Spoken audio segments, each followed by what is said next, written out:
A aula de hoje é sobre a classificação dos polímeros. Então, quanto à estrutura, os polímeros se classificam em termoplásticos ou termofixos. No caso dos polímeros termoplásticos, eles são deformáveis por calor, apresentam um processo repetitível, massa molar elevada e decomposição difícil. Os polímeros termofixos, eles apresentam uma forma sólida por calor mais pura, o processo é não repetitível e massa molar baixa. Os poliésteres, é um caso particular, eles podem ser tanto termoplásticos como termofixos. Os poliésteres termofixos, eles terão ligações cruzadas, enquanto os poliésteres termoplásticos apresentarão estruturas lineares sem qualquer grau apreciável de ligações cruzadas. Quanto à ocorrência, os polímeros se classificam em polímeros naturais e polímeros sintéticos. Os polímeros naturais são os que são encontrados na natureza, como, por exemplo, a celulose, o algodão, lã de carneiro, cabelo. Os polímeros sintéticos são os polímeros que são obtidos artificialmente, como, por exemplo, o acrílico, o isopor, o teflon. Quanto ao número de diferentes meros presentes no polímero, esses polímeros se classificam em homopolímeros ou copolímeros. No caso do homopolímero, eles se caracterizam por ligações entre segmentos iguais de um único mero igual. E os copolímeros, eles apresentam ligações entre segmentos de meros diferentes.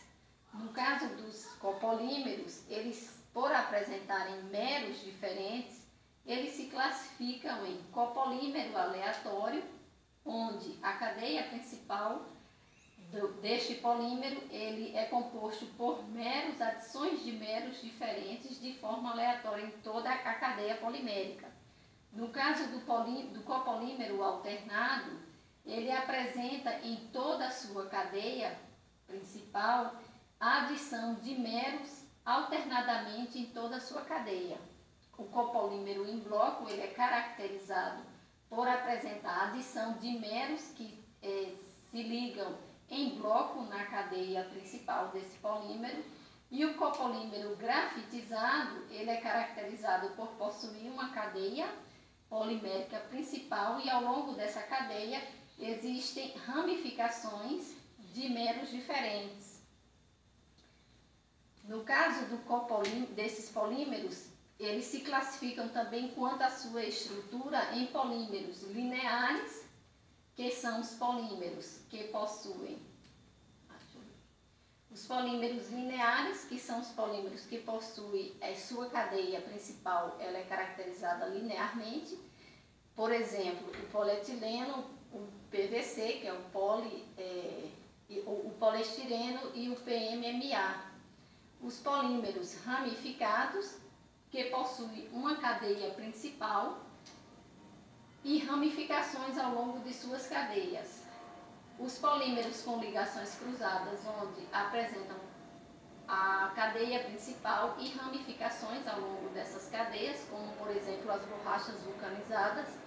E existe também a rede tridimensional, que são os polímeros termofixos, onde, por exemplo, o epóxi, o fenolformaldeído, a famosa baquelite, que são os polímeros que apresentam cadeias principais que possuem ramificações ao longo de suas cadeias, impedindo o movimento dessas cadeias, caracterizando-os como polímeros termofixos.